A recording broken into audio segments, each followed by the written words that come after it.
Hi, shoebox friends. It's that most wonderful time of the year again when our family leaves Orlando and we head to what I consider the happiest place on earth, the Operation Christmas Child Processing Center. This is my third year traveling to the Atlanta Center, and this time I brought my two oldest kids with me. We worked 2 full days and had a wonderful time. It's such a privilege to help process these shoebox gifts. This year, I wanted to focus this video on something people often ask about: filler. Are personal filler donations really needed? What does it look like behind the scenes? And how much corporate filler is actually available? I spent much of my time inspecting the boxes and filling the partially packed ones, and I want to show you what I experienced. I hope this is an encouraging look at how Operation Christmas Child is working hard to make sure every shoebox is full and fun, and how your filler donations do make a big impact. Let's go!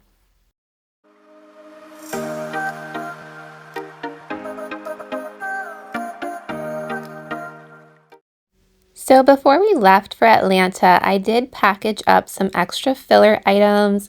I had heard that there wasn't as much boy filler, so I had some of these extra trucks with characters in them that I placed in some gallon-sized plastic bags from Walmart, just so the characters wouldn't fall out. I also packaged up some extra baby dolls as wows for the little girls in some organza bags.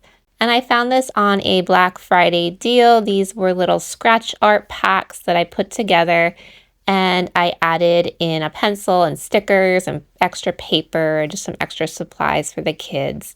So I put all of these different items into a box labeled filler. And then when I got to my hotel, I realized there was a Dollar Tree not too far away.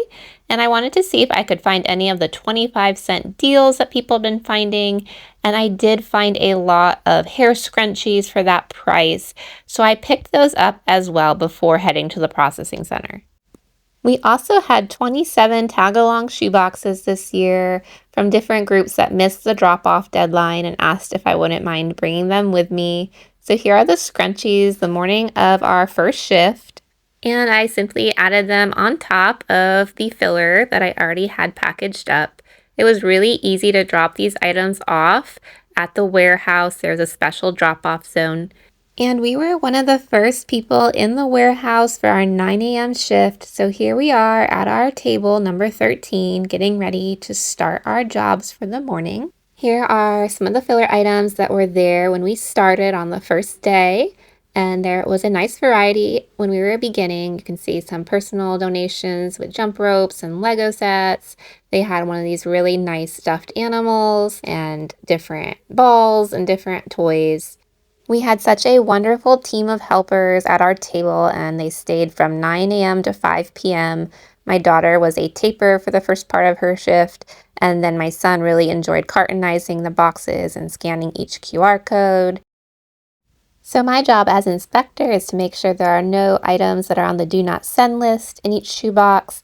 And then also, if the box could use a little bit more filling up, I try to pick appropriate filler items that aren't already in the shoebox and just fill up some of this empty space inside the box. So like with this box here, I added some chalk, and then I was able to also find a marble set for this boy, and I double checked that he wasn't a 2 to 4-year-old, he was a 5 to 9-year-old. And then I also had a little stuffy that I could add to the box since it didn't have a plush item. I thought that would be a good fit to add in an empty space right here. So this box is ready to be taped. Now, one of the challenges with filler is that sometimes there just isn't a lot of variety. While I was there this year, we had a ton of crayons, colored pencils, pens, and pencils from corporate donations. I could literally put a pack of crayons in almost every shoebox that needed it.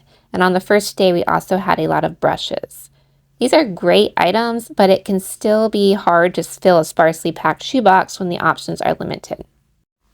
We also had a lot of these VBS craft packs where you make little bird feeder kits, and they were bundled in sets of 10. I'm sure the kids will enjoy them, but they're definitely a more unique item, but often we were just grateful to have something to fill the empty space. So it did become a bit challenging when we were getting several boxes that were not all the way full, and we didn't have a whole lot to work from at this point. So for instance, this box here had lovely items. It already had a pack of crayons, so I didn't want to add that. But I was able to add a brush, And then I decided to add a pack of pencils as well. And since there was still a little bit of space to fill it up, I ended up using one of the craft packs for the bird feeder set. It's times like these when personal filler donations become so important. We really needed more variety, and for this box, for example, a beautifully donated music box was exactly what it needed. It had a nice outfit, but nothing else. I was also able to add in a brush, a pack of crayons, some pencils, and a little stuffed animal before passing it down to be taped. Here's another example where this box already had a brush and a pack of crayons, but there was some empty space. I really struggled to find something to fill it up, so I did manage to find a pair of scissors and a little stuffed animal here to help complete the shoebox, and I also added in another craft pack with the VBS bird feeders. Thankfully, we started to get more variety in our filler as the day went on. Here are some different trading cards that we saw a lot of, and then there was some jump ropes and just personal filler donations. There were some lovely handmade hats and little girl dresses. Boy filler was hard to come by, so packs like this were such a blessing, especially for the older boys, and the younger boys can be harder to find items for. This box here had amazing clothing gifts inside, but nothing else, and I wanted to add in something that was fun.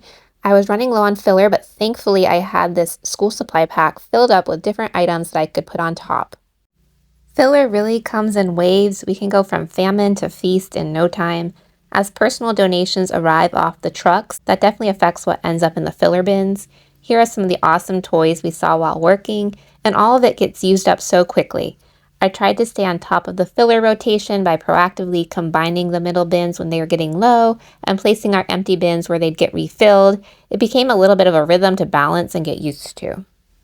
And here's the filler at the start of our second day. This day had a lot more variety, so I think it really just depends on what's available. However, I did notice that there weren't that many stuffed animal filler as there have been in previous years. I didn't see any of the Jesus Loves Me lambs that have been available previously. I did spot, however, one of these paper rolls waiting at my station, and it made me smile. It looked just like one of the ones from the August Filler Challenge. We also had a big corporate donation of these hair tie sets, which were really helpful for girl boxes, and some awesome soccer balls with pumps. These are perfect for shoe boxes that were missing a wow.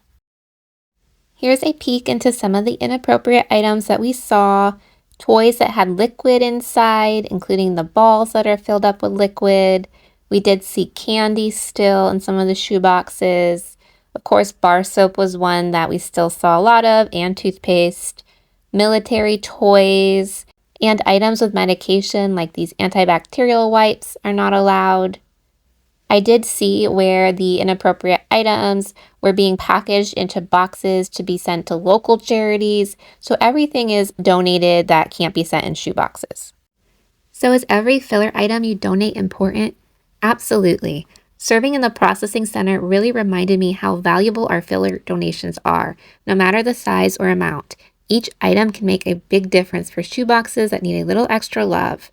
And when I asked Samaritan's Purse directly, they said that they are always in need of filler items. So be encouraged, your filler efforts are not in vain, and most of the boxes that came through were filled up with lovely items. I saw very few boxes that I would consider underfilled that passed through without help. And on that note, here are some of the very full boxes I was privileged to help process.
So Merry Christmas, friends! I hope this helps show the difference between corporate filler and personal filler.